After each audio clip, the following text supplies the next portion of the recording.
Hello and welcome to 안녕하십니까? 에트닉 미디어 서비스의 주간 전국 뉴스 브리핑에 오신 여러분을 환영합니다. 오늘 이렇게 와주셔서 감사합니다. 저는 EMS 디렉터이자 오늘의 진행자인 샌디 클로스입니다.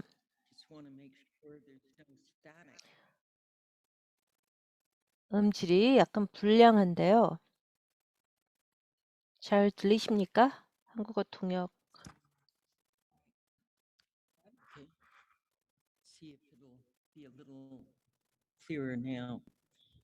Our focus is Latin America, which has long been 오늘은 마치 장벽을 건설함으로써 미국 국경 남쪽의 모든 것을 봉쇄할 수 있는 것처럼 오랫동안 미국 외교정책 사고의 주변부에 있어온 중남미에 초점을 맞춰보았습니다. 그러나 이 지역은 새로운 이주 패턴과 기후 변화에서 증가하는 빈부격차, 또 좌파 성향의 정치적 변화, 그리고 가디언 영국 신문이 카르텔의 정상화라고 최근에 부르는 것까지 이르기까지 전체 대륙에 영향을 미치며 큰 변화를 겪고 있습니다. 한편 중국, 이란 등의 국가들은 이 지역과 전략적 유대를 강화하고 있습니다.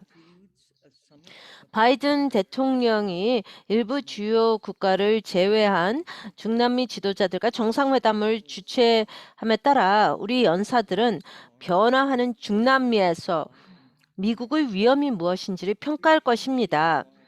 브리핑은 페이스북과 트윗으로 현재 생중계되고 있습니다. 그리고 저희는 여기 참석하신 모든 분들에게 브리핑의 동영상과 연사들의 자세한 양력을 보내드릴 것입니다. 연사 여러분, 한국어, 스페인어, 중국어 통역사들을 위해 되도록이면 천천히 말씀해 주실 것을 부탁드립니다. 기자 여러분은 질문을 채팅창에 입력해 주시고 각 연사 발표 이후 시간이 허락하는 한 최대한 많은 질문에 답하도록 하겠습니다.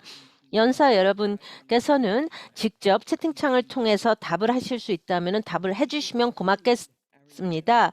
오늘 연사님은 아리엘 루이즈 소토, 이분은 이주정책연구소의 정책 분석가입니다. 다음은 또 듀크 대학의 문화인류학 및 환경과학 및 정책의 조교수인 크리스틴 폴크입니다. 그분은 지금 파라과이에 계십니다. 그리고 글로벌 익스체인지 공동이사인 테드 루이스, 그리고 페닌슐라 360의 사진 기자이자 발행인인 마누엘 올티스 에스카메즈입니다. EMS와 같이 많은 협력을 하고 계신 분입니다. 이제 시작하도록 하겠습니다. 가장 중요한 그런 협업기관 하나를 초대하게 되어 기쁩니다. 아리엘 루이스 소토입니다. 이분은 그 중남미의 이주 동향에 대한 개요를 말씀해 주시고 또 그 정상회담의 새로운 소식을 전해 주시겠습니다. 참석해 주셔서 감사합니다. 여러분과 오늘 같이 대화를 나누게 되어 기쁩니다. 저는 이주정책연구소의 분석가입니다. 워싱턴 DC에 있는데요. 제가 8분 정도 말씀을 드릴 것입니다. 8분 동안 저희가 지금 중남미의 이주에 대해서 말씀을 할 텐데요. 그리고 좀 다양한 역동성을 이해하도록 하기 위해서 그렇게 하겠습니다. 이 정책에 대해서 처음은 이주를 하는 사람들이 미국에 오시려 하는데요. 한 그룹은요. 지금 미국이나 또 하이티, 쿠바 같은 데 있고요.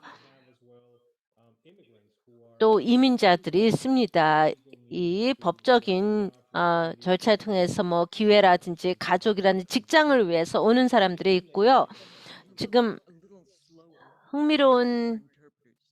음질이 좀 약간 불량합니다. 그래서 지금 흥미로운 역동성은 어떻게 지금 이런 현 상황하고 이 중남미인들이 하는 것인데 지금 2022년에 대해서 말씀을 드리고 또 2020년 후를 말씀드리겠습니다. 이런 흐름이 이주 패턴이 바뀌고 있는데요. 저희는 그 중미의 그런 이주는 이 지역을 거쳐서 미국으로 옵니다. 다른 중미를 통해서 멕시코를 통해서 이제 미국으로 들어오는데요. 또 아주 중요한 그런 니카라구아, 코스타리카의 또 이주민들이 있습니다. 또 남미에서요. 그들 거기에는 아이시안 IT 인구도 있습니다. 임시적으로 칠레나 브라질, 에콰도르에 약간 그 거주를 했다가 이제 멕시코를 거쳐서 미국으로 들어옵니다. 또 쿠바인들이 있습니다. 또 베네수엘라인들이 있는데요. 이 이주 패턴의 큰 부분을 차지하고 있습니다. 이걸 또 생각해야 되는데요. 숫자를 좀 말씀을 드리겠습니다. 중요한 그 기회에 대해서. 2022 그 회계연대는요. 이것은 2020년 1년 10월부터 2022년 4월입니다. 이것은 130만 명이었는데요. 그 이민국에서 이제 이민자 수를 이렇게 했습니다. 그렇다고 해서 개별적인 사람들이 아니고요. 이것은 뭐 그 여러 차례 걸린 사람입니다. 130만 명이 이렇게 걸렸는데요. 그 중에 61%는 그 멕시코라든지 과테말라, 온두라스, 살바도르에서 왔습니다. 그 뜻은 39%는 다른 데서 왔다는 것입니다. 이게 상당히 이 지역에서 좀 독특한데요. 그런 이주해 온 사람이 쿠바나 남미를 통해서뿐만이 아니라 또 아시아에서도 온다는 것입니다. 그래서 점점 더 큰 부분을 차지하게 되는데요. 저희가 시작한 것은 이 지역의 시스템이 이렇게 다양성을 다 처리할 수가 없습니다. 멕시코는요. 130만 얘기했었는데 멕시코는 그 10월부터 4월 기간에요. 멕시코는 19만 8천 명을 체포를 했습니다. 미국은 130만 명을 체포했고요. 미국에서는 멕시코가 1위였고요.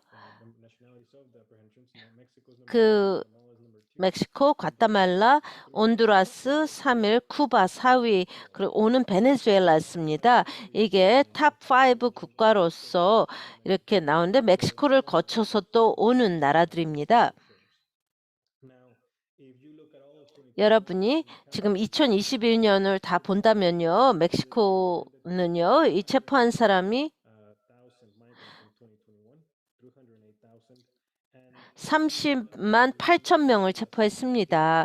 그리고 또 2021년에 그 많이 신청했는데 그게 멕시코가 지금 이렇게 망명 신청을 가장 많이 받는 나라 중에 하나가 된 것입니다. 물론 모든 사람 멕시코를 오는 사람이 다 망명 보호를 받는 것은 아닙니다. 하지만 그들이 멕시코에 있고자 신청을 합니다. 다른 지역으로 가기 전에요. 베네수엘라인들의 경우는요. 2014년 후에 600만의 그 베네수엘라인이 베네수엘라를 떠났습니다. 그리고 대부분 한 500만, 그중에 500만이 중미에 정착을 했습니다. 이 베네수엘라인의 그 흐름은 계속되고 있습니다. 이게 너무나 지금 커지고 있는 우리가 이민 주위에서 지금 계속 보고 있는데요. 상당히 중요한 것입니다. 어떻게 이 나라들이 이런 이슈에 대해서 대처를 하냐를 보면요. 대부분의 나라는 법 시행을 한 것입니다. 이 이주의 흐름을 관리하기 위해서. 그런 다음에 법 집행은 추방을 또 결과를 가져옵니다. 어떤 특정한 국적의 사람이 더 많은 그런 그 추방이 되는 경우인데요. 지금 팬데믹 전에를 말씀드리겠습니다.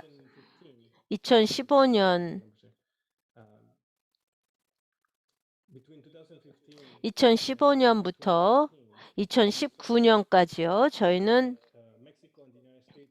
그 멕시코와 미국에서 110만 명의 이주민을 추방을 했습니다. 일부는 온두라스와 과테말라니었는데 110만 명이 추방이 되었습니다. 그것은 대략 대부분은 그 멕시코에서 많이 추방이 됐습니다. 또 아주 유사한 추이를 볼 수가 있는데요. 저희는 그 추방 비율이 비슷합니다. 멕시코의 대부분은 또 멕시코 경찰 집행에 대해서 잡히는데요. 그래서 그 추방을 당합니다. 모든 그 미국으로 뭐 멕시코, 코스타리카로 이주 오는 사람들이 다 항상 그 추방이 되는 것은 아닙니다. 그냥 어떤 경우에는 뭐 쿠바나 베네수엘라의 경우에는 좀 이주자가 그 망명을 하는 것을 어렵게 만드는 것입니다. 그러면서 지금 다시 그 지역에서 모국으로 돌아가도록 하는 것입니다.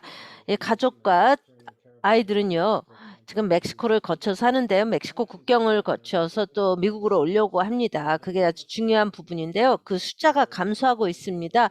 과거에는 대부분이 이제 카리브해에 오는 사람들이 감소하는데 아직도 많은 사람들이 오고 있습니다. 그래서 이 법 집행에 점점 심각한 문제를 야기합니다. 또 가족이나 아이들은 그런 이민 그 수용소에 상당히 어렵습니다. 이건 보호를 할 수가 없는 그런 것입니다. 너무나 많기 때문에요. 마지막으로 말씀드리는 것은 저희가 보는 일부 이 남미에서는 이 이주 정책을 좀 개선을 해야 됩니다. 이게 세 가지를 얘기하고 있는데요. Mr. Luis,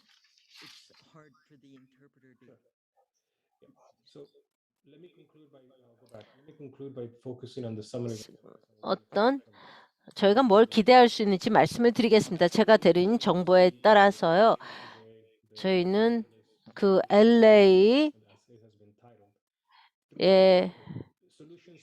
그 세 개의 솔루션 중에 세 개가 있습니다. 첫 번째는 그 안정성을 제공하고 그 이주자들을 어떻게 돕냐 하는 것입니다. 그 공동체에 어떤 리소스를 제공하고 뭐 보호를 제공하는 것입니다. 의식주를 제공하도록 하는 것이죠. 두 번째는 이게 아주 중요한 그 기회를 줄 수가 있는데요. 법적인 그런 이주를 좀 증가하는 것입니다. 뭐 법적인 거라 이렇게 반드시 난민뿐만이 아니라 뭐 신분 그 이민 제도라고 하겠습니다. 세 번째는 그 국경 관리를 좀 더 인간적으로 하자 그런 것입니다. 지금 여러분이 보셨겠지만요. 최근에 그 이주 집행이 점점 더 폭력적이 되고 있습니다. 그리고 상당히 또 막 분쟁이 일어나는데요. 국경 주변에서 또 이주자들과 보면은요. 2021년 1월에 멕시코를 통해서 오려는 사람들이 또 많은 또 폭력의 행사가 있었습니다. 뭐 엄마라든지 또 파나마의 경우도 그렇습니다. 이런 그 문제가 계속 강화될 거라고 생각하는데 시간이 다 되었습니다. 제가 뭐 구체적인 질문에 대해서 답을 듣도록 하겠습니다. 지금 시간이 없기 때문에요. 질문을 지금 한리에다가 질문을 합니다. 제가 읽어드립니다. 왜 일부 국가에서는 그들의 그런 모국인들이 다시 들어오는 것을 막습니까? 그들이 추방되었을 경우에요. 제가 확신하는데 그들이 내국인을 뭐 추방됐던 사람들을 받아들인다는 것이 아니라요. 보통 어떤 식으로 어느 시기에 언제 얼마 동안 어떤 절차를 거쳐서 추방되냐 하는 게 명확하지가 않습니다. 멕시코와 미국 사이에는 어떤 세부적인 그런 정보가 있습니다. 멕시코도 그 중미화 있는데요. 그런 절차에 하지만 쿠바나 베네수엘라 경우에는요. 그런 정치적인 차이 때문에 이런 그 절차가 명백하지가 않습니다. 멕시코는 쿠바와 그런 절차가 있는데요. 다시 내국인을 받아들이는 것에 대해서 하지만 미국과 또 베네수엘라 같은 경우는 그런 게 절차가 명확하지가 않습니다. 어떤 여기서 선언문이 나올 거라고 기대를 하십니까? 그 본국 송환에 대해서 어떻게 미국에서 이 이주 이민을 한다든지 뭐 42 타이틀 42를 끝낸다든지 거기다 어떤 선언문이 있을 것입니다. 그 누가 그거에 서명을 할까가 이제 나오는데요. 하지만 저희가 보게 되는 것은요.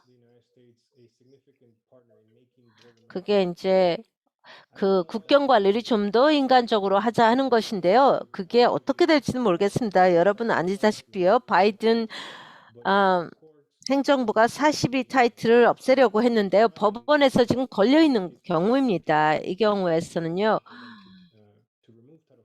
그거를 지금 40일을 하기가 쉽지가 않습니다. 이게 아직도 법원에 지금 걸려 있는 것입니다. 그 이민자들 또 어떤 국경 관리가 좀 더 그 인간적이어야 됩니다. 대기 시간을 좀 줄여주고요. 뭐 식량을 좀 더 제공을 하고 하는 것입니다. We have a very specific question from one of our Venezuelan 저희 베네수엘라 기자부터 나온 질문인데요. 현재 베네수엘라인들이 텍사스를 거쳐서 지난 뭐 3개월 동안 들어오는 걸 봤습니까? 제가 수치는 없는데요. 최근에 그런 게 있었습니다. 지금 멕시코에서는요. 올해 작년 말에 있었는데요. 멕시코는 또 비자 제한을 했습니다. 그 베네수엘인들에 상해서. 그래서 보통 그 베네수엘라인들이 멕시코에 온 다음에 미국으로 들어오려고 하는데요. 이게 정말 지금 어려워지고 있습니다. 아니면은 뭐 버스를 타고 오는데 그 비자가 없는 한 멕시코에 들어올 수 없도록 하고 있습니다. 텍사스는 또 많은 사람들이 모여 있는데요. 그리고 타이틀 42는 지금 폐지하려고 시도하고 있지만 법원에 지금 걸려 있는 상태입니다. 그리고 베네수엘라의 그 이주는 지금 미국과 멕시코에서 초점 대상이 되고 있습니다. 마지막 질문은요. 그리고 채팅창에 또 다른 질문이 있으니까 좀 답변을 해주시기 바랍니다. 마지막 질문은요. 제가 드리는 질문입니다. 말씀하시기에 그 이민자들, 이주자들이 멕시코에 오는 거와 또 뭐 미국에 오려고 하는 그런 사람들, 그러면 멕시코에 있다가 뭐 다른 중남미 나라로 이주를 한다 그랬는데요. 멕시코가 이런 다른 지역의 사람들의 대상으로 아주 엄중 단속을 하고 있습니까? 아니면은 중미인들을 대상으로, 중남미인들의 대상으로 이렇게 엄중 단속을 하는 것입니까? 멕시코 집행은요. 작년에 큰 변화를 했습니다. 미국과 멕시코가 어떤 이민 관리에 대해서, 이주 관리에 대해서 이렇게 정책을 변경하면서요. 그리고 정기적으로 지금 시민권에 상관없이 왔는데요. 하지만 대부분은요.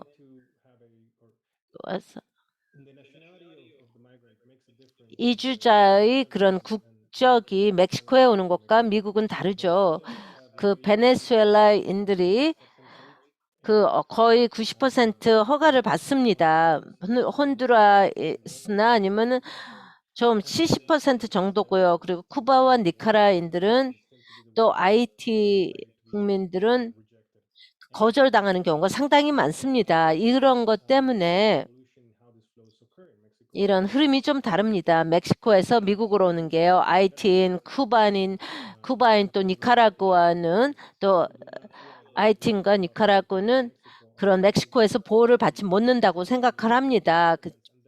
어떤 버스로 오는 사람들 그리고 또 그들은 더 잘 노출이 될 수가 있습니다. 그 집행기관에요. 그게 중요한데요. 하지만 멕시코는 또 여러 단계를 밟았습니다. 또 그 인신매매에 또 참여를 하고 있습니다. 그래서 이걸 어떻게 일관적으로 하냐 또 이런 자원을 어떻게 하냐 하는데요. 지금 그 이주의 다양성 때문에 여기서 그 지역적인 그런 이주 관리가 필요하다는 것입니다. 그것은 보호를 제공해야 됩니다. 법적인 채널을 통해서 투자를 하고 또한 지금 이 이주를 좀 인간적으로 이렇게 해야 된다는 것입니다. 인도적인 조치를 취해야 되는 것입니다. 국경 관리가 인도적으로 이루어져야 됩니다. 지금 이 채팅창의 질문에 답변을 해주시면 고맙겠습니다. 맨 끝에 답을 몇 개 해드리겠습니다. 그 다음은 크리스턴 폴치에게 질문을 드립니다. 듀크 대학의 문화인류학 및 환경과학 및 정책의 조교수이십니다. 크리스틴 폴리는 현재 파라과이에서 발표를 해주시고 계시며 중남미 맥락에서 기후변화 문제에 대해서 말씀해 주시겠습니다. 미스 폴치 환영합니다. 감사합니다. 제가 제 화면을 좀 공유하도록 하겠습니다. 저는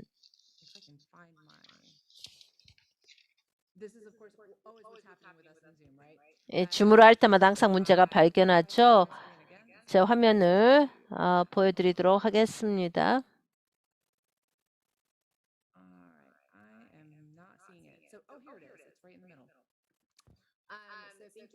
감사합니다. 지금 3년 동안의 팬데믹에 있어도 제가 줌이 어렵습니다. 저는 여러분에게 지금 우리가 중남미를 얘기할 때 또 미국을 얘기할 때의 그런 나래티브를 좀 바꾸도록 하겠습니다. 저희는 대화를 그 2주로부터 시작을 했죠. 저는 그 대화를 조금 더 확대하고 싶습니다. 확대해서 미국이 이 지역의 그런 참여에 대해서 말씀드리겠습니다. 투자라든지 뭐 그 국제 관계 정책에 대해서 말씀을 드리겠습니다. 그러면서 또 흥미롭게 라틴 중남미가 리더인 걸 알겠습니다. 에너지 변화 또 기후 변화입니다. 제가 통계 자료부터 말씀을 드리겠습니다. 이게 좀 도움이 될 텐데요. 미국에서 왜 지금 어디에 있는지를 보겠습니다. 지금 저는요 문화 인류학자입니다. 제가 그 학부생들하고 얘기할 때 문화 인류학이 무엇인지 우리가 뭐라는지를 보면은요 우리는 좀 우리가 잘 모르는 것을 가지고 친숙하고 친숙한 것을 조금 더 생소하게 만드는 것입니다. 생소한 것을 친숙하게 만들고 또 그 반대로 하는 것인데요. 미국에서는요 저희가 거의 그런 우리가 소비하는 전력의 3분의 2가 화석 연료에서 납니다. 20%는 뭐 그 재생 에너지에서 나오고요. 또 화석 연료 나오고요. 그리고 이게 상당히 흔한 것입니다. 이 지역 유럽이라든지 아시아, 뭐 아프리카, 중동에서는요. 지금 거의 그 전력기가 그 화석 연료에서 나오는 것입니다. 100%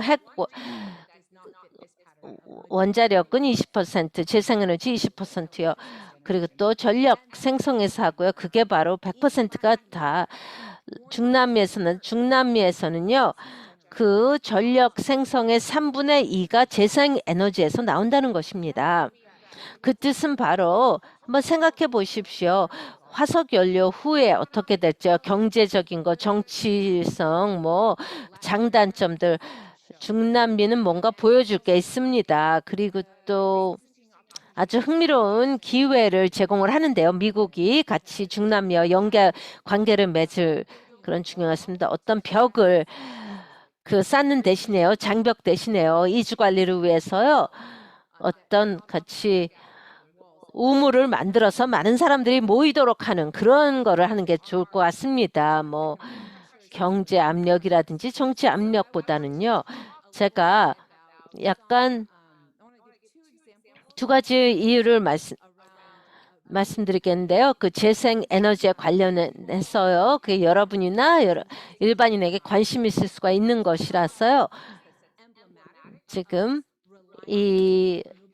그 재생 에너지에 또 의존하는 것에 대해서 얘기하고요. 그리고 좀 상징적인 것입니다. 이 파라과이고요. 제가 지금 파라과이가 있습니다. 이 지역을 분석하고 있고요. 그리고 그리고 아르헨티나 또 풍력 등을 얘기를 하겠습니다. 아르헨티나는 좀 흥미로운 그런 변화를 했는데요. 아주 거대한 그런 그 수력학 댐을 보여주겠습니다. 브라질과 파라과이 사이 있고요. 가장 큰 그 수력 발전소입니다. 이게 캘리포니아의 3분의 1의 충분한 전력을 주고요. 텍사스의 4분의 1의 전력을 제공할 수가 있습니다. 이것은 상당히 큰 것인데요. 세계에서 가장 큰 댐입니다. 뭐 설치 당시가 아니라요. 이거는 14,000메가와트를 제공할 수가 있습니다. 중국의 세 개의 그 고을지가 있죠. 거기는 그 3메가와트입니다. 여기서는 많은 전력을 생성할 수가 있습니다. 왜냐하면 이 강의 질 때문에요. 이게 중요합니다. 이것을 통해서 이게 어떤 신호를 주냐면은 미래의 어떤 그런 그 전력 얘기합니다. 이게 내부에서요, 대륙에서 그리고 막 국경이 있는데요, 전력을 제공하는 것입니다. 여러 나라에 전력을 제공할 수 있다는 것입니다. 그러면은 이게 어느 정도 국제법이 또 서방구의 그 물 수자원 관련된 것과 직접 연관이 있다는 것입니다. 이 이유는요, 법적으로 그래서 철강과 석탄의 그런 계약을 맺었습니다. 그 소독하고요. 이게 그거는 또 조약이 있습니다. 이 브라질과 파라과이 안에 조약이 있는데 이 수자원 관리, 수자원이 중남미의 수자원은요. 같은 유형의 어떤 이런 석탄과 철강과 비슷한 거를 가지고 있다고 하겠습니다. 유럽에서요. 하나 생각할 만한 것인데요. 이게 두 개의 나라에서 소유를 하고 있습니다. 근데 전력은 파라과이에서는 대부분의 전력을 사용하지 않습니다. 왜냐하면 수요가 너무 낮기 때문에요. 파라과이는요. 이따두베에서 그렇게 크게 쓰지 않는데 그래서 아주 흥미롭습니다. 그 개발이 필요한 나라가 있고요. 또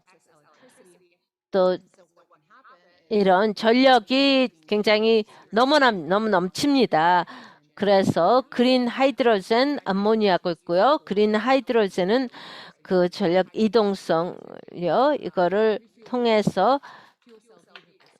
그 전기 자동차를 충전할 수가 있습니다. 배터리 대신은요. 그리고 또 암모니아는 상당히 좋은데요. 어떤 그 비료 같은 걸요. 또 많은 것을 비료를 생성할 수가 있습니다. 그리고 카본 뉴트럴을 만들어서 또 비료를 제공해서 또 식량량을 또 제거할 수가 있습니다. 그리고 뭐 시멘트를 만든다든지 수소가 또 상당히 중요합니다. 예, 그린수소가 아주 중요한데요. 또 전력뿐만이 아니라 또 그 전기 자동차뿐만이 아니라요. 제가 곧 중단을 하겠습니다. 다음의 사례는 아르헨티나입니다. 아르헨티나의 경우는요. 파라과이는요. 100%의 전력을 재생에너지에서 받습니다. 파라과이 100%는 전부 수소입니다. 근데 아르헨티나는 좀 뒤처지고 있습니다. 예외인데요. 아르헨티나의 목표는요. 2025년까지 전력의 20%를 재생에너지로 하고자 합니다. 2025년 곧 나오죠. 그걸 어떻게 하겠냐 하는 것은 풍력 발전을 사용하는 것입니다. 아르헨티나의 전력 필요 수의 10%가 풍력에서 나옵니다. 그리고 50개의 그런 풍력 발전소가 있습니다. 전국적으로 특히 남부에요. 그리고 지금 설치 그 역량은 14배 이상 증가했습니다. 지난 5년 동안 엄청난 그런 투자가 있었습니다. 풍력 에너지에 관련해서요. 아르헨티나에서. 그래서 이건 그냥 신호인데요. 두 개의 사례가 여러분에게 좀 관심이 있을 수가 있습니다. 또 여러분의 독자들이 관심일 수가 있는데요. 저희가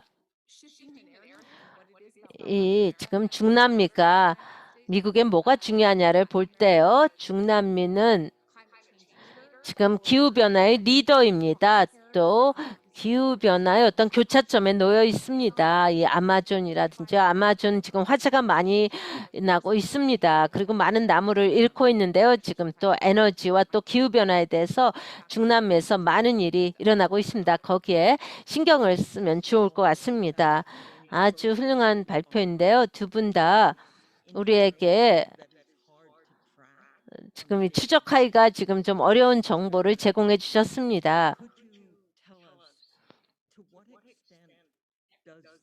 저에게 이것이 우리가 이 중남미를 보면요. 진정한 어떤 혁신이 일어나는 장소입니까? 그래서 뭐 이런 기후 변화를 조금 더 변경할 수 있을까요? 지금 에너지 생성의 모델을 통해서요. 미국이 거기에 신경을 쓰고 있습니까? 이게 뭐 어떤 가시성을 갖겠습니까? 이 정상회담에서요. 지금 그 정상회담에서 다루는 주제는요. 또 정책에 관련된 것입니다. 이주 관련 정책 그리고 또 부정부패에 대한 것입니다. 부정부패를 어떻게 또 퇴치하냐에 대한 것인데요. 그리고 그 지역에서 이제 그게 좀 그 우선순위를 갖는 것 같고요. 또 말씀하셨듯이요. 그 나르코 마약 정책입니다. 카르텔이 점점 더 그 중요한 역할을 발휘하고 있습니다. 물론 지금 이런 그 기업이 힘을 가지면서 어떤 빈 공간을 채운다는 것입니다. 뭐 정의로운 경제 개발을 막는다든지 그런 맥락에서 볼 때요. 제가 기후 변화를 얘기하고 에너지 변환을 얘기하는 것은요. 중남미는 어떻게 이 문제를 부정부패 문제를 해결한지 이런 기관의 힘의 약화를 어떻게 지적할지요. 거기에 대한 것은 아주 창의력은 그런 해결책을 에너지 전환과 관련해서 구축할 수 있다고 봅니다. 뭐 기후 변화에 대해서요. 마지막 질문은요. 시간이 없어서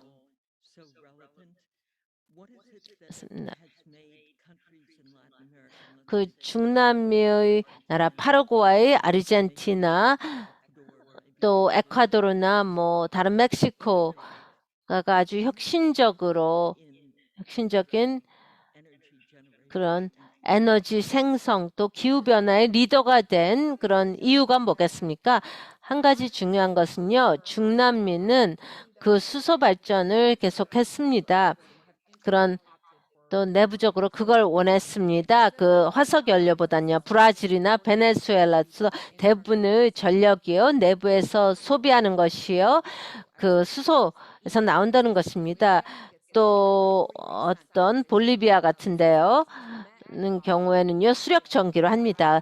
볼리비아도 그렇습니다. 천연가스보다는 수력 전기를 많이 하고요. 수력입니다. 콜롬비아도 그렇습니다. 어떤 리소 자원 부족의 문제가 아니라요. 방향이 설정하는 것입니다. 또 하나 아주 흥미로운 것은요. 이것이 바로 어떤 식으로 이 에너지를 정부에서 관리하는지 중남미나 아르헨티나에서 풍력 발전소가 이제 민간에서 하는데요. 그 수력 발전요 그 지역에서는 그 정부에서 주관을 하는 것입니다. 그래서 제일 중요한 그런 터치 포인트라고 한다면요. 제가 아까 말씀드린 그 댐입니다. 수력 발전 댐입니다. 이게 2023년에 많은 변화를 거치는죠. 에너지 가격을 60% 감소하고자 하는 것입니다. 그게 큰 영향을 미치고 있죠. 이 시장에서요. 이런 에너지 가격이 그 정도 떨어지는 경우에요. 그래서 거기에 좀 신경을 써야 된다고 생각을 합니다. 감사합니다. 두 분 아주 많은 걸 생각하게 데 도움을 주셨는데요. 다음은 연사님은 글로벌 익스체인지 공동이사인 테드 루이스입니다. 그는 중남미의 정치적 동향과 이 정상회담에서 이 빠진 국가들의 또 중요성에 대해서 논의합니다. 빠졌거나 아니면 보이콧한 나라들입니다. 이런 정치적인 동향을 어떻게 보는지 좀 알려주십시오.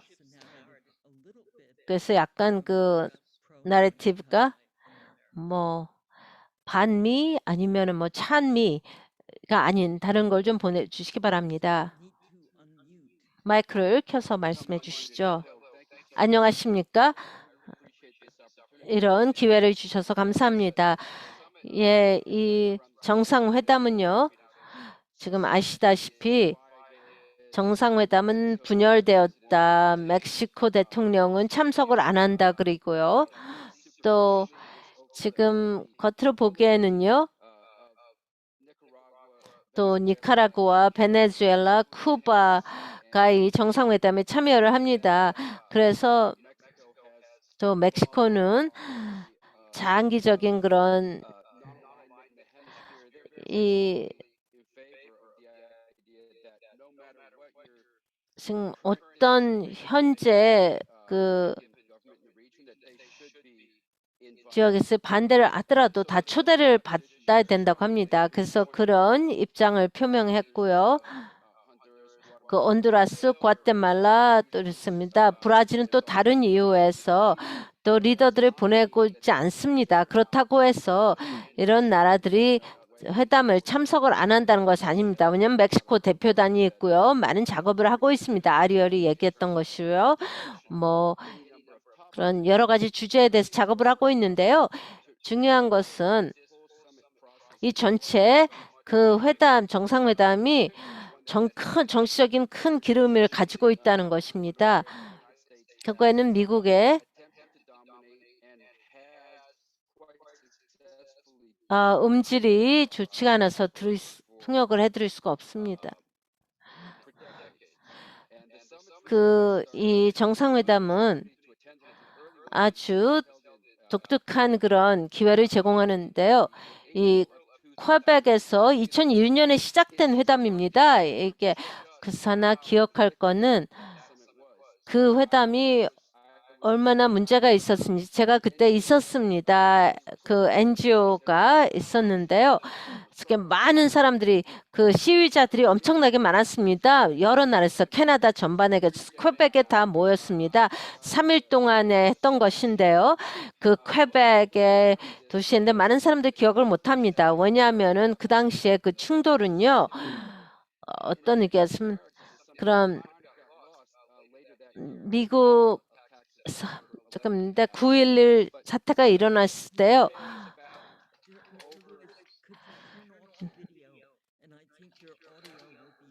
그래서 비디오를 끄시면은 조금 그 음질이 개선될 것 같습니다. 지금 비디오를 껐습니다. 그 캐나다 정부가 그 체류탄을 한 10만 건을 쐈습니다. 그런 다음에 그게 조지 W 부시의 그 첫 회의였는데요. 정상회담. 그러니까 미국을 떠나서 대통령으로 처음 거기에 참석을 했습니다. 그래서 그걸 좀 바꾸고자 했었는데. 네, 여기서 지역의 변화를 볼 때요. 멕시코와 또 멕시코가 지금 미국에서 뭘 하고 있는지를 보고 또 혼두라스라든지 멕시코는 혼두라스에 비해서 훨씬 더 큰 플레이어입니다.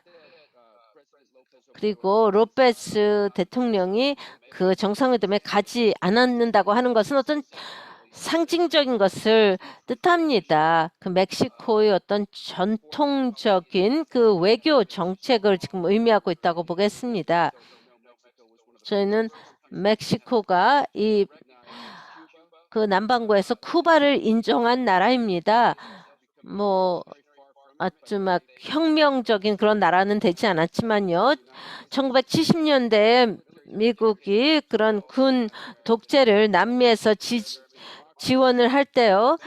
또 민주주의에 대항을 했는데요. 멕시코는 또 칠레와 아르헨티나의 그런 난민들을 다 수용을 했습니다. 그리고 1980년대 멕시코는 또 미국 정책에 반대를 하였습니다. 중미에 대한 외교 정책에 반대했는데요. FMLN이 어떤 그거는 엘살바도르의 그런 혁명군인데요. 그래서 멕시코시에 그런 그 외교 사무실이 있었습니다. 그리고 멕시코와 같이 이런 또 협상을 할 수가 있었고요. 레건 행정부는 그걸 받아들이지 못했습니다. 그리고 이 기회를 활용해서요.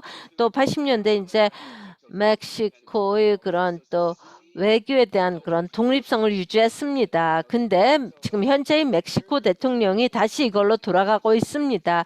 지난 20년 동안의 그런 멕시코의 외교 정책에 의존하는 것은 거의 비극적이었습니다. 지금 70년대, 80년대는 독립적인 외교 정책을 갖고 있었습니다. 근데 냉전이 오면서 또 일단 공산주의에 대한 또 위협이 있었고 마약에 대한 위협, 또 마약전이 있었죠. 또 이데올로기가 그 지역을 크게 바꾸어 놓았습니다. 그래서 가장 많은 미국 사람들이 이제 멕시코에 가곤 하는데요. 멕시코는 특히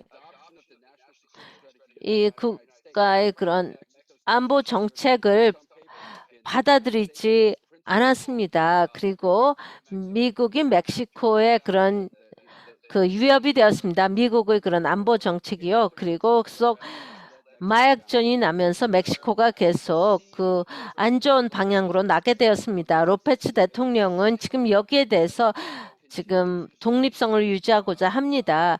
하지만 멕시코는 계속 이민에 대한 것을 하고 있고요.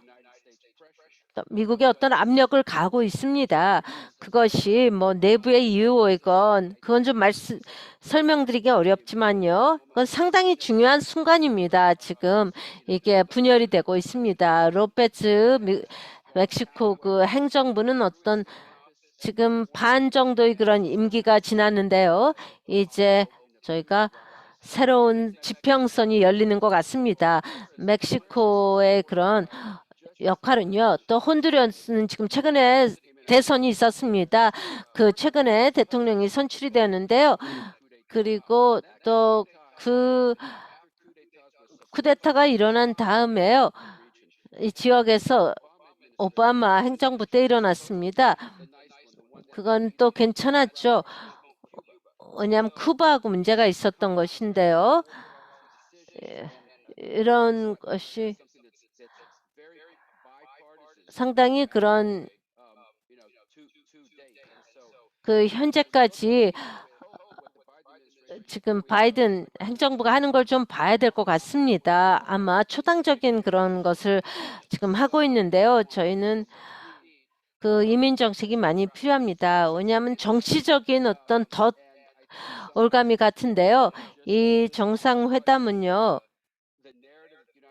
지금 미국의 나래티브가 계속 항상 주인공이 되어 왔습니다. 그리고 또 다른 그런 나라들은 그냥 미국에 그냥 그 구박해야만 하는 그런 상황이었습니다. 그 크리스틴에게 지금 감사를 드립니다. 지금 이 하는 활동에 대해서 제가 준비한 말은 그게 전부입니다. 제가 미스터 루이스 질문 하나 드리겠습니다. 전반적으로요.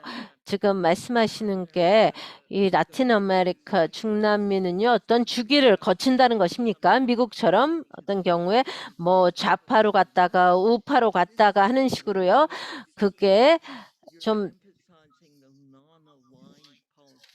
지금 일맥상통하지 않은 조정되지 않은 것을 얘기를 하는데요.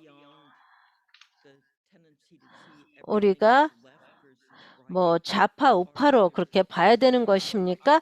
아니면은 네, 우리가 그래야 할 것 같습니다. 하지만 우리가 언론인들은 그렇게 보는 게 저 추가 어디로 가는지 우고 차베즈라든지요, 베네수엘라는 지금 다운이 되어 있습니다. 그런 식으로 이제 보도가 되고는 하는데요.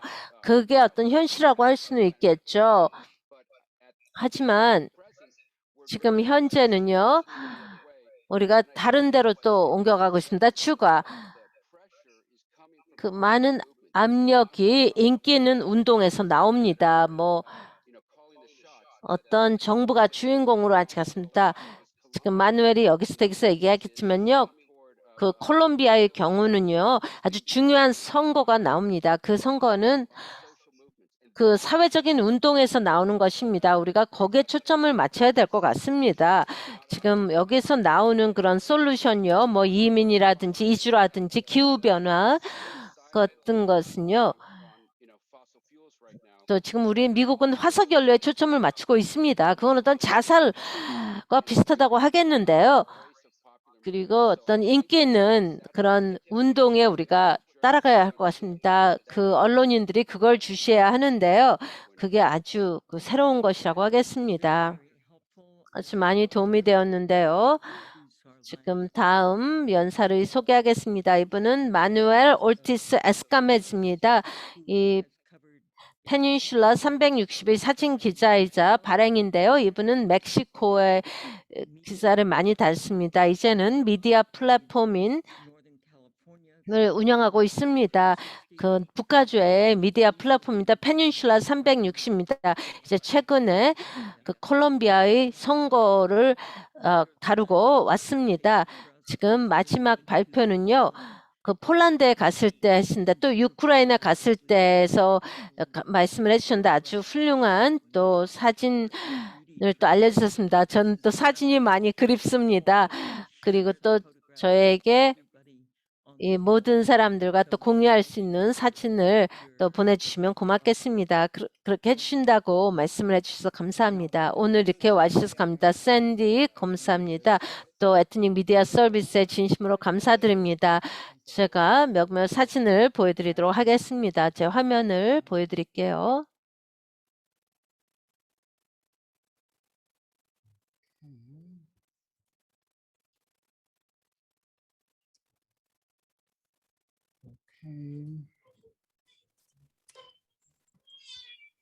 Okay. Well, for the last 지난 10년 동안 제가 콜롬비아를 많이 다녔습니다. 중요한 문제를 다루기 위해서 뭐 인권 또 문화에 대한 것이었습니다. 지금 이 동안 제가 본 것은 이 나라가 변화하는 것을 봤습니다. 어떤 희망에서 평화에서 다시 또 폭력으로 돌아오는 상태였습니다. 테드 루이스가 얘기했듯이 새로운 사회 운동, 또 물레폼, 또 동맹 등이 이제 일어나고 있죠.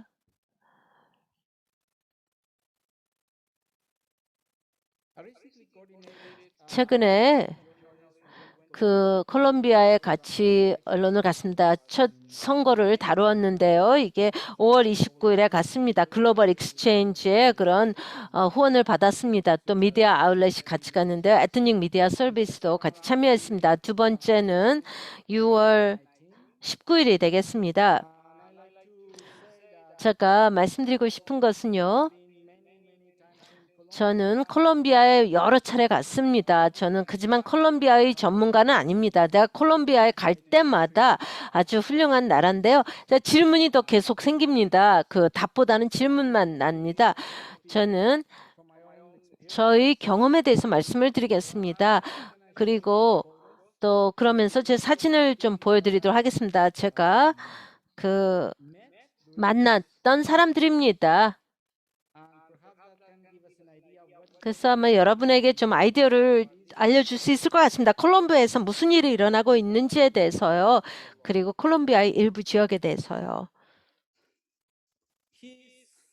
이분은 에들 빠야레입니다. 지금 마리아 라바라에서 이렇게 옮겨올 수밖에 없는 그런 농부였습니다. 제가 이분을 2015년에 만났습니다. 그가 그 자기 고향으로 돌아가는 때 만났습니다.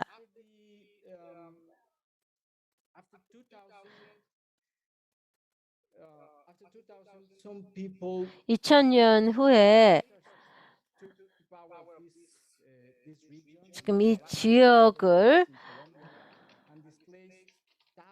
그런 불법 무장 단체들이 막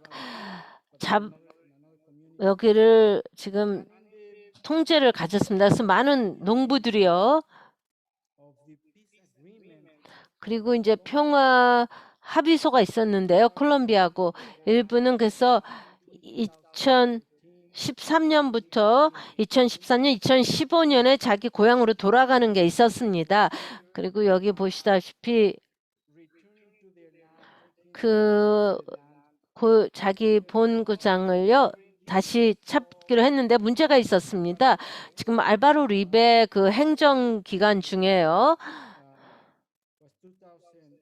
그게 알바로 리베가 2002년부터 2010년 동안의 대통령이었습니다. 그 콜롬비아예요. 그래서 이 정부가 어떤 이런 단체 또 그 불법 무장 단체가 들어갔습니다. 그리고 이런 또 대지를 대기업한테 주었습니다. 그래서 사람들이 자기 고향으로 집에 돌아갔을 때 충분한 물이 없었고 그들의 식물을 텃밭을 가지고 없었습니다. 그래도 다시 집에 돌아갈 수 있는 것에 대해서 기뻐했습니다. 제가 이 리더를 만났는데요. 이분은 소피아입니다. 이분이 저에게 얘기했습니다. 그 당시에 우리는 평화 합의서에 대해서 얘기를 했습니다. 2015년에 있었던 것입니다. 그것이 2016년에 조인이 되었는데요. 이분이 말하기를 이 평화 조약서는 효과가 없을 것이다. 만일 정부가 그 콜롬비아인들을 또 콜롬비아 원주민들을 또 포함하지 않는다면요. 흑인이라든지 이 평화 계약서가 또 이 집으로 돌아오는 사람들을 포함을 하지 않는다면 평화협정 그런 게 있습니다. 평화협정이 2006년에 서명이 됐지만요. 2016년에 서명이 되었습니다. 하지만 이 평화협정은 50.2%가 노를 했고 48%가 예스를 했습니다. 그 평화협정을 좀 변경하겠다고요. 그리고 이 부분에서는 큰 캠페인을 했습니다. 라디오 캠페인이라든지. 그래서 여러분이 여기에 대해서 평화협정에 대해서 예스라고 한다면 집을 잃게 되고요. 그래서 국민 투표가 있었습니다. 총선거가 있었는데 50.2%가 노를 했습니다. 그래서 사람들이 집을 잃을 거라고 생각해서 노라고 한 것입니다. 하지만 2016년에요. 또 2017년 그 기간 중에 이런 지역들이요. 2016년에 아무런 문제 없이 갈 수가 있었어요. 그런데 단순히 괴릴라가 또 그런 또 카르텔이 다 수승을 한 것입니다. 시나노칼 카르텔이요. 이게 아주 여러분이 들으셨을 거예요. 그 100년간의 그런 솔리투드 가장 유명한 소설입니다. 가시아 마케스가 쓴 것이죠. 그리고 이거는 또 마콘도에 대한 것입니다. 이게 아주 마술적인 지역인데요. 근데 이 마콘도에 있습니다. 거기에는 사람들이 물이 없었습니다. 그리고 또 농부들이 갈 데가 없었습니다. 아무데도 제가 3년 전에 만났는데요. 그 자기네 집으로 다시 갔었습니다. 그 100년의 고독이라는 그 지역이 거기 있었는데요. 이거는 여기는 군인들이 그러니까 무장 군인들이 이거를 하고 있습니다. 이 땅은요. 이 농부들이 여기서 오랫동안 농사를 짓던 것입니다. 하지만 기업이 이 대지를 갖고 그래서 농부들이 다 쫓아냈습니다. 여기에 또 장벽을 세우고요. an accumulation of aggressions against Afro-Colombian population. 그리고 콜롬비아의 흑인들 또 원주민들 또 농부들 젊은 사람들이 가난한 동네에 사는 사람들이 큰 타격을 입었습니다. 콜롬비아는 세계에서 이런 내부적으로 많은 사람들이 국민들이 옮겨져야 됩니다. 그리고 그 가난한 동네에 사는 젊은 아들은 아동들입니다. 이렇게 쫓겨나는 사람들입니다. 쫓겨나는 사람들의 그 애들인데요. 작년 많은 사람들이 그 시위를 했습니다. 세금을 좀 바꾸라. 이반 두께 대통령에게 세제 개혁을 요청을 했습니다. 그리고 처음으로 콜롬비아 역사상 처음으로 다양한 부분이 서로 계속 싸우는데요. 같이 힘을 합쳤습니다. 같은 싸움에 동조를 했습니다. 젊은 사람들, 그 도시의 젊은 사람들이 또 원주민들, 또 농부들, 또 콜롬비아 흑인들 했는데요. 이 정부의 이런 대응은요, 형편없었습니다. 그 일부 젊은 이 시위를 했던 사람들은요,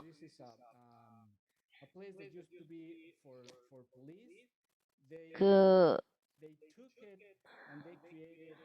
경찰서였는데 이거를 도서관으로 바꾸었습니다.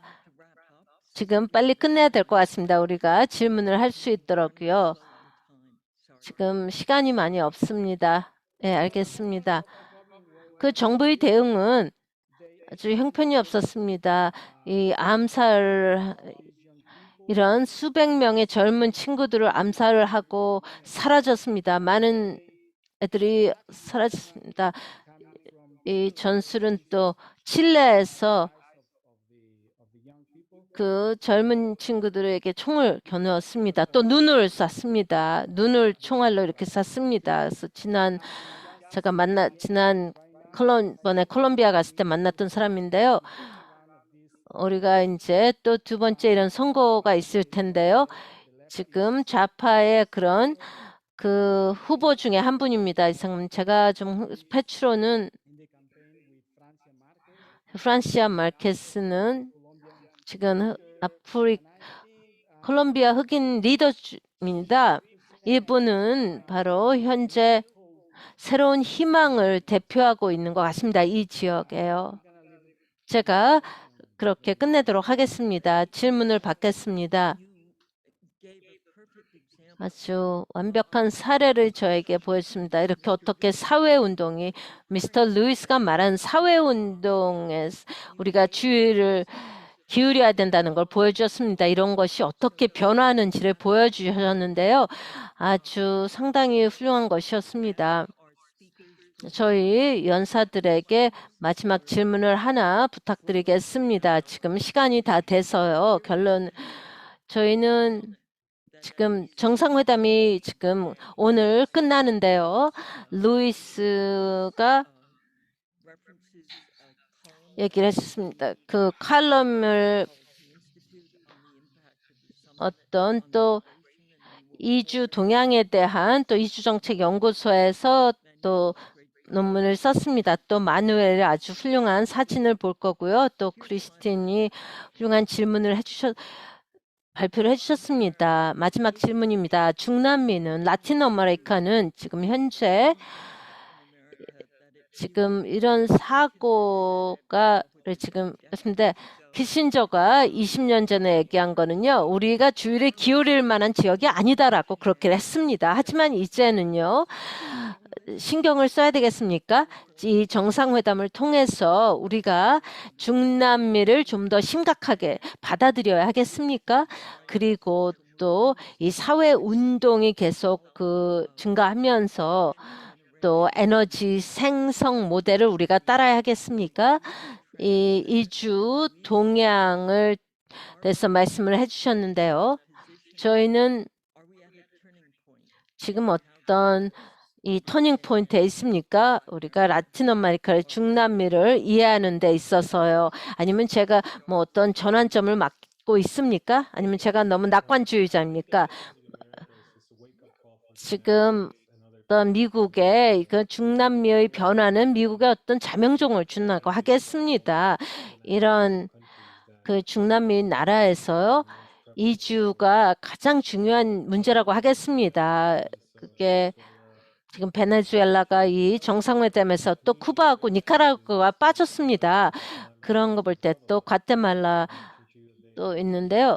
이 멕시코의 그런 그 이주자의 멕시코에서 미국으로 오는 데가 이제 61%를 차지하는데 그런 리더들이 지도자들이 그 정상회담에서 빠졌다는 것입니다. 그래서 좀 부족하죠. 이게 전환점인지는 모르겠습니다. 전기를 지금 우리가 맞이하고 있는지는요. 미국과 중남미 관계가요.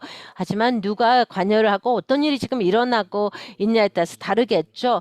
어떤 더 나은 지역적인 그런 이주 그 정책이 좀 있어야 될 것 같습니다. 이런 또 이주에는 그런 다양성이 또 있기 때문에 미국뿐만이 아니라 또 중남미와 또 다른 미 대륙에서 있어야 된다고 생각을 합니다. 크리스틴, 같은 질문입니다. 간단히 말씀드리겠습니다. 지금 헨리 키신저가 말한 것은요, 조금 신화라고 하겠습니다. 왜냐하면 미국에 있는 사람들은요, 많은 주의를 중남미에 지금 기울이고 있습니다. 특히 뭐 그런 자원, 천연 자원이라든지 또 어떤 리튬 아이언 배터리를 통해서요, 뭐 구리라든지 화석 연료 외에도요. 그렇기 때문에 저는 말씀드리는데요. 그건 약간 적기라고 했습니다. 많은 주의를 지금 중남미에 기울이고 있습니다. 이 정치적이고 경제적인 이해관계 때문에요. 그리고 미국의 나래티브가 너무 라틴엑스만 지금 생각을 하고 있습니다. 미국 내에서요.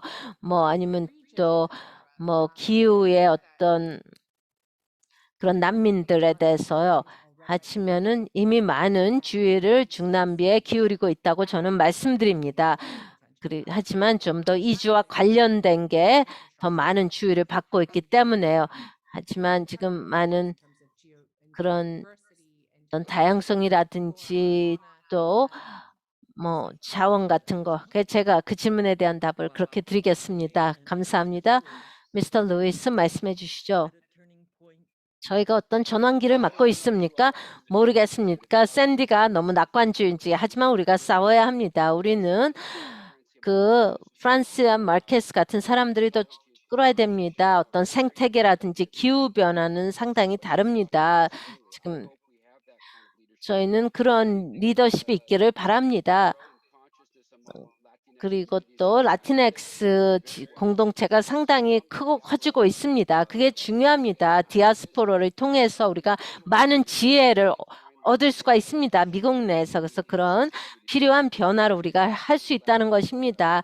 라틴교하고 같이 우리가 솔직하게 같이 들어와야 하는 것입니다. 어떤 지리 정치적인 것에만 초점을 기울이는 것이 아니라요. 너무 오랫동안 그렇게 해왔습니다. 감사합니다. 미스터 올티스 마지막 질문에 대한 답변을 해주시기 바랍니다. 좀 다른 것인데요. 저희는 기대하기를 그 원주민의 좀 대표한 의견을 좀 듣고자 했습니다. 미국과 중남미의 관계에 있어서요. 그러면은 그 콜롬비아, 에콰도르, 멕시코 그런 다루었던 나라들의 그런 원주민들이 어떤 사회 운동의 일부가 된다고 생각합니까? 지금 말씀하신 그런 동맹에 대해서 조금 말씀해 주시죠. 본인의 견해를 말씀해 주십시오. 이 지역의 이런 원주민과 관련된 거예요. 지금 중남미는요. 사회운동이 좀 새로운 사회운동이 지금 시작이 되고 있는데요. 대부분의 여기서 제일 중요한 것은 이런 운동의 그런 동맹입니다.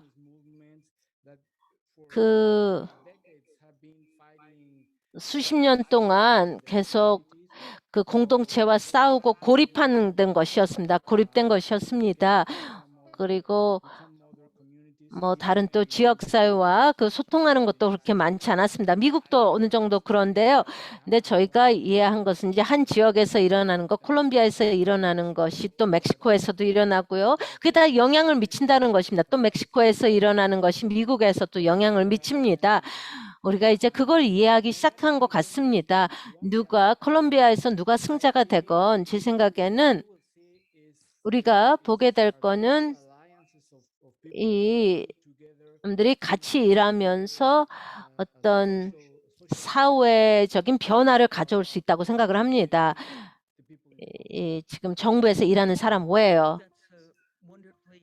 감사합니다.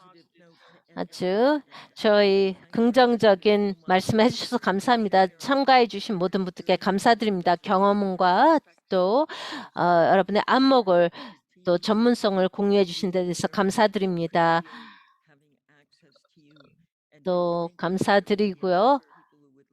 또 여러 사람들이 또 인터뷰를 원할 것 같습니다. 그래서 거기에 대해서 준비를 해주시기 바랍니다.